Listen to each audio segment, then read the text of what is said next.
श्री भगवान बोले, मैंने इस अविनाशी योग को सूर्य से कहा था। सूर्य ने अपने पुत्र वैवस्वत मनु से कहा और मनु ने अपने पुत्र राजा इक्ष्वाकु से कहा। 1. हे परंतप अर्जुन, इस प्रकार परंपरा से प्राप्त इस योग को राजर्षियों ने जाना, किंतु उसके बाद वह योग बहुत काल से इस पृथ्वी लोक में लुप्त प्राय हो गया। 2. तू मेरा भाकित और प्रिय सखा है, इसलिए वही यह पुरातन योग आज मैंने तुझको कहा है, क्योंकि यह बड़ा ही उत्तम रहस्य है, अर्थात गुप्त रखने योग्य विषय है।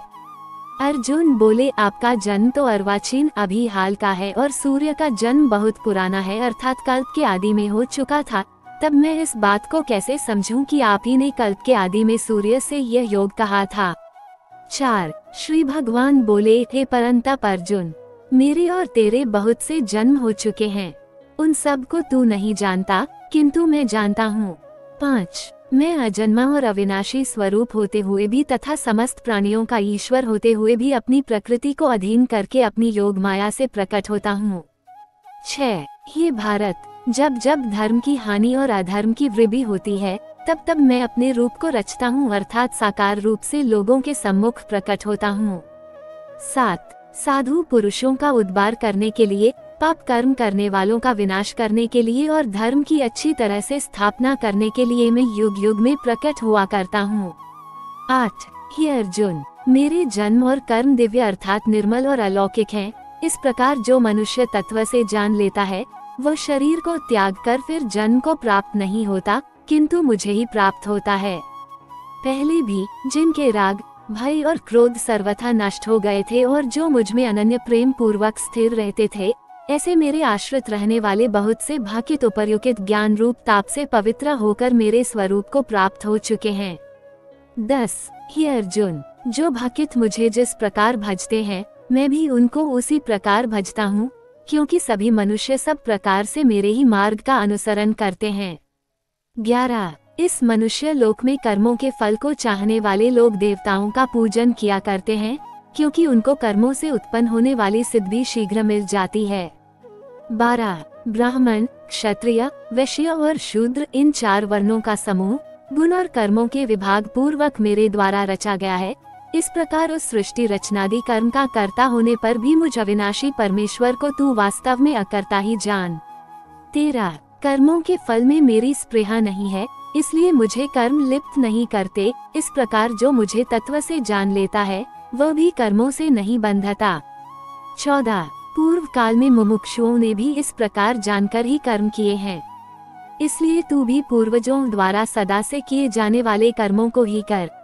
15. कर्म क्या है और अकर्म क्या है, इस प्रकार इसका निर्णय करने में बुद्धिमान पुरुष भी मोहित हो जाते हैं, इसलिए वह कर्म तत्व मैं तुझे भली भांति समझा कर कहूँगा, जिसे जानकर तू अशुभ से अर्थात कर्म बंधन से मुक्त हो जाएगा।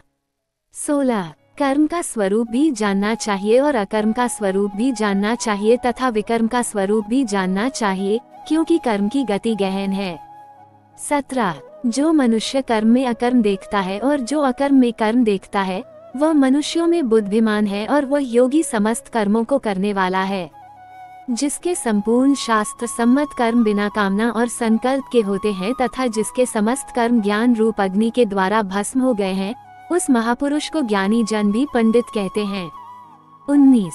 जो पुरुष समस्त कर्मों में और उनके फल में आसक्ति का सर्वथा त्याग करके संसार के आश्रय से रहित हो गया है और परमात्मा में नित्य तृप्त है, वो कर्मों में भली भांति बरतता हुआ भी वास्तव में कुछ भी नहीं करता। 20.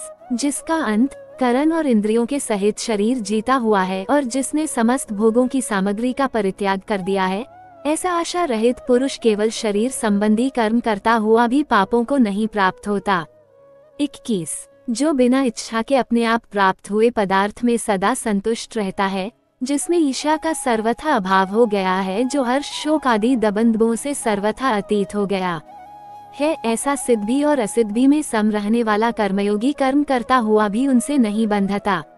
22. जिसकी आसक्ति सर्वथा नष्ट हो गई है, जो देहाभिमान और ममता से रहित हो गया है, जिसका चित्त निरंतर परमात्मा के ज्ञान में स्थित रहता है, ऐसा केवल यज्ञ संपादन के लिए कर्म करने वाले मनुष्य के संपूर्ण कर्म भली भांति विलीन हो जाते हैं।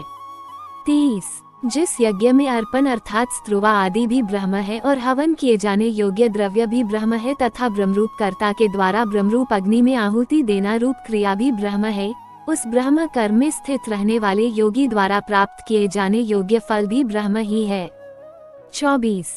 दूसरे योगी जन देवताओं के पूजन रूप यज्ञ का ही भली भांति अनुष्ठान किया करते हैं और अन्य योगी जन पर ब्रह्म परमात्मा रूप अग्नि में अभेद दर्शन रूप यज्ञ के द्वारा ही आत्मा रूप यज्ञ का हवन किया करते हैं। 25। अन्य योगी जन श्रोत्र आदि समस्त इंद्रियों को संयम रूप अग्नियों में हवन किया करते हैं और दूसरे योगी लोग शब्द आदि समस्त विषयों का इंद्रिय रूप अग्नियों में हवन किया करते हैं। 26। दूसरे योगी जन इंद्रियों की संपूर्ण क्रियाओं को और प्राणों की समस्त क्रियाओं को ज्ञान से प्रकाशित आत्म संयम योग रूप अग्नि में हवन किया करते हैं। 27। कई पुरुष द्रव्य संबंधी यज्ञ करने वाले हैं, कितने ही तपस्या रूप यज्ञ करने वाले हैं तथा दूसरे कितने ही योग रूप यज्ञ करने वाले हैं, कितने ही अहिंसादि तीक्ष्ण व्रतों से युक्त यत्नशील पुरुष स्वाध्याय रूप ज्ञान यज्ञ करने वाले हैं। 28। दूसरे कितने ही योगी जन अपान वायु में प्राणवायु को हवन करते हैं, वैसे ही अन्य योगी जन प्राणवायु में अपान वायु को हवन करते हैं तथा अन्य कितने ही नियमित आहार करने वाले प्राणायाम परायण पुरुष प्राण और अपान की गति को रोककर प्राणों को प्राणों में ही हवन किया करते हैं। ये सभी साधक यज्ञों द्वारा पापों का नाश कर देने वाले और यज्ञों को जानने वाले हैं। हे कुरुश्रेष्ठ अर्जुन, यज्ञ से बचे हुए अमृत का अनुभव करने वाले योगी जन सनातन परब्रह्म परमात्मा को प्राप्त होते हैं और यज्ञ न करने वाले पुरुष के लिए तो यह मनुष्य लोक भी सुखदायक नहीं है, फिर परलोक कैसे सुखदायक हो सकता है। 31। इसी प्रकार और भी बहुत तरह के यज्ञ वेद की वाणी में विस्तार से कहे गए हैं। उन सब को तू मन, इंद्रियों और शरीर की क्रिया द्वारा संपन्न होने वाले जान, इस प्रकार तत्व से जानकर उनके अनुष्ठान द्वारा तू कर्म बंधन से सर्वथा मुक्त हो जाएगा।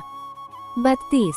हे परंतप अर्जुन, द्रव्यमय यज्ञ की अपेक्षा ज्ञान यज्ञ अत्यंत श्रेष्ठ है तथा यावन्मात्र संपूर्ण कर्म ज्ञान में समाप्त हो जाते हैं।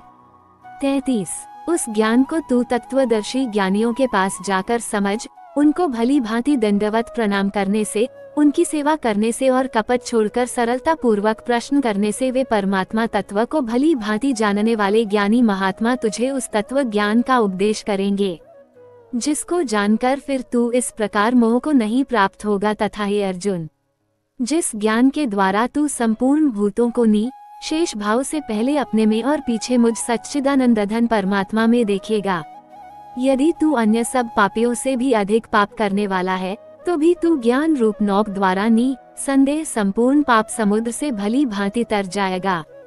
36। क्योंकि हे अर्जुन, जैसे प्रज्वलित अग्नि ईंधनों को भस्म में कर देता है, वैसे ही ज्ञान रूप अग्नि संपूर्ण कर्मों को भस्म में कर देता है। 37। इस संसार में ज्ञान के समान पवित्र करने वाला संदेह कुछ भी नहीं है। उस ज्ञान को कितने ही काल से कर्मयोग के द्वारा शुभांत करण हुआ मनुष्य अपने आप ही आत्मा में पा लेता है। 38। जितेंद्रिय साधन परायण और श्रद्धावान मनुष्य ज्ञान को प्राप्त होता है तथा ज्ञान को प्राप्त होकर वह बिना विलंब के तत्काल ही भगवत प्राप्ति रूप परम शांति को प्राप्त हो जाता है। 39। विवेकहीन और श्रद्धारहित संशय युक्त मनुष्य परमार्थ से अवश्य भ्रष्ट हो जाता है। ऐसे संशय युक्त मनुष्य के लिए न ये लोक है, न परलोक है और न सुख ही है।